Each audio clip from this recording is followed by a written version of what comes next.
Barcelona es un punto que está en el mapa en el cual pues hay que ir a visitarlo de una forma o de otra. Lo que pasa es que Barcelona no es París, Barcelona no es Roma, Barcelona no es Nueva York. Es una ciudad que no llega a 1.600.000 habitantes. Es una ciudad pequeña. Somos pequeñitos. No podemos crecer más.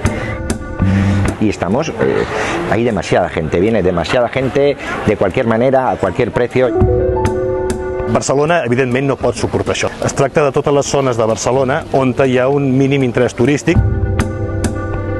No és una ciutat per viure, sinó s'ha convertit en una icona turística i és un parc temàtic com pot ser Praga o pot ser Venècia, on pràcticament ja no queda vida de ningú, és un decorat. Venecia, Florencia, París, los ciudadanos de estas ciudades tan turísticas están hartos de turistas. También tengo que decir que hasta al vecino que no se da cuenta le revierte positivamente el hecho de que aquí venga turismo. És dinero que entra.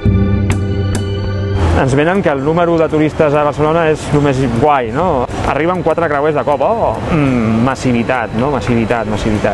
I aquesta massivitat es transmet al carrer en què el veí, la persona del barri, se li torna completament incòmode viure allà. La gente está perdiendo la ciudad en beneficio de los turistas, entonces eso tampoco creo que sea positivo, porque al final los ciudadanos somos los que estamos quemados de nuestra ciudad. ¿El problema cuál es? Estamos potenciando, reproduciendo itinerarios, hábitos y actividades turísticas muy reiterativas, a veces alejadas de la esencia de la ciudad, que están cambiando el concepto, la esencia, la idiosincrasia de esta ciudad. Barcelona, parque temático, la millor botiga del món.